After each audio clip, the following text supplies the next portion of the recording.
मैं अपने से 7 साल छोटे के प्यार में पड़ गई, लेकिन इस वजह से उसके साथ मेरा रिश्ता आगे नहीं बढ़ सका। मुझे अपनी जिंदगी में एक बार प्यार मिला था, जो कि मेरा मर्जी ही थी।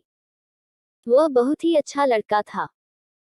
उसने मुझे जिंदगी में वो सभी अनुभव कराए थे, जो कि एक लड़की को खुश रखने के लिए काफी होते हैं। मैं भी उससे बहुत प्यार करती थी। हालांकि हमारे परिवारों को हमारा रिश्ता मंजूर नहीं हुआ, जिसकी वजह से हमें एक दूसरे से अलग होना ही पड़ा। कहते हैं न कि प्यार आपको जिंदगी के किसी भी मोड़ पर मिल सकता है। यह एहसास न केवल अपने आप में बेहद खास होता है, बल्कि आपकी कठोरता को कोमलता में भी बदल देता है। मेरे साथ भी कुछ ऐसा ही हुआ था। जब मैं पहली बार लड़का से मिली थी, तो मैं एक कंपनी में काम करती थी। लड़का वहां एक इंटर्न के तौर पर शामिल हुआ था। हमारा रिश्ता एक मेंटर मेंटी के रूप में शुरू हुआ था।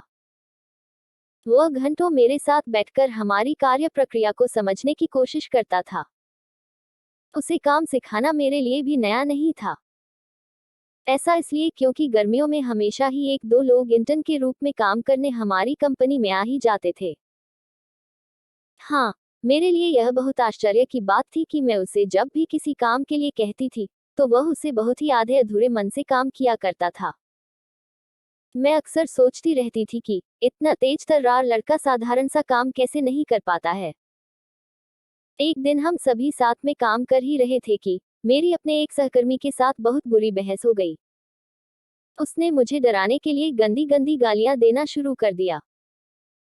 उसके मुंह से अपने लिए ऐसी बातें सुनकर मैं इतना ज्यादा बौखला गई कि मैं अपने आंसुओं पर काबू नहीं रख सकी। इस दौरान लड़का अचानक से अपनी कुर्सी से उठा और मेरे पास आकर बोला कि आप रो मत, मेरे साथ बाहर आओ। वह मुझे हमारे ऑफिस की बिल्डिंग के बाहर ले गया। हम दोनों ऑफिस से बाहर निकले और पास के एक कैफे में चले गए। इस दौरान हमने एक दूसरे से एक शब्द भी नहीं बोल रहे थे। ऐसा इसलिए क्योंकि एक लड़का के सामने खुद को इतनी कमजोर स्थिति में देखने के लिए मैं एक बेवकूफ की तरह महसूस कर रही थी। लेकिन सच तो यह कि उसका यह कदम मेरे दिल को पिघलाने के लिए काफी था। हम दोनों बैठे ही थे कि उसने एक चॉकलेट मंगवाई। उसने मुझसे पूछा कि क्या मैं उसके साथ इसे साझा करना चाहूंगी। उसने मुझसे यह भी कहा कि मेरे पास ज्यादा पैसे नहीं है क्योंकि इस कंपनी हमें अच्छा भुगतान नहीं करती है। उसकी ये बात सुनकर मुझे हंसी आ गई। मैंने न केवल उसके साथ उस चॉकलेट का मजा लिया, बल्कि मेरे लिए चीजें एकदम से बदल गई। और इस घटना के बाद हम न केवल साथ में लंच करने लगे, बल्कि एक दूसरे के साथ बिताने के लिए हम अपने अपने सहकर्मियों से बहाने भी बनाने लगे। क्योंकि मैं नौकरी की वजह से दूसरे शहर में रहती हूँ, कॉफी ब्रेक, चॉकलेट ब्रेक और स्मोकिंग ब्रेक अब हमारे लिए आम हो गया था। हम अक्सर ऑफिस के बाद एक दूसरे से मिलने लगे थे। ऐसे में एक दिन उसने मुझसे अचानक से पूछा कि मैं उसके बारे में क्या सोचती हूँ। इस दौरान मैंने उससे कहा कि मैं तुम्हें बहुत ज्यादा बुद्धिमान और दिलचस्प मानती हूँ, लेकिन मुझे कभी यह समझ नहीं आया कि तुम सौंपे गए काम में अपना दिल क्यों नहीं लगा के करते हो। इस दौरान वह हंसा और बोला कि आप जानते हो कि मैं ऐसा क्यों करता हूँ, क्योंकि इसके बाद मुझे आपके साथ बैठने का बहाना मिल जाता है। उसकी इस बात को सुनकर मैं हैरान रह गई। इस दौरान मैंने केवल शर्माने लगी, बल्कि उसने मुझे प्रपोज भी कर दिया, जिसे मैंने एक झटके में स्वीकार भी कर लिया। और उसका काम भी खत्म हो गई थी। वह वापस से अपने कॉलेज लौट गए। लेकिन इसके बाद भी हम रोजाना मिलते थे। समय बीतता गया और हम दोनों एक दूसरे के प्यार में बुरी तरह पागल हो गए। हालांकि उस दौरान मेरे माता पिता मेरी शादी के लिए अलग अलग लोगों से बातचीत भी कर रहे थे। ऐसे में जब मैंने उस लड़का के बारे में बताया, तो मेरे परिवार इस रिश्ते के लिए साफ इनकार कर दिया। हमारे घर वाले चाहते थे कि मैं अपनी लाइफ में आगे बढ़ूं।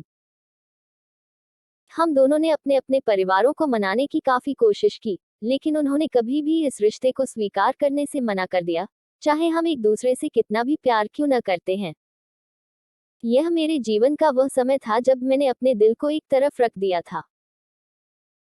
लड़का अक्सर रोते हुए मुझे मैसेज करता रहता था, लेकिन मुझे हमारे लिए एक कठोर कदम उठाना ही पड़ा और मैंने लड़का से अलग होने का फैसला कर लिया। मैंने अपने माता पिता के कहने पर शादी कर ली। इस साल मैं अपनी शादी की 8वीं सालगिरह मना रही हूँ। लेकिन इसके बाद भी मैं कह सकती हूँ कि उस लड़का के साथ मेरा रिश्ता सबसे खूबसूरत था, जो मैंने बहुत सालों अनुभव कर चुकी हूँ। मैं उसे बहुत प्यार करती थी। शायद हमेशा करती भी रहूंगी। अगर मौका मिले तो प्यार में सराबोर भी हो जाएंगे। दिल से धन्यवाद। दोस्तों, कमेंट और शेयर करना ना भूलें। आपके कमेंट से ही हम अपनी कहानी वीडियो को और बेहतर बना पाएंगे। Bye bye.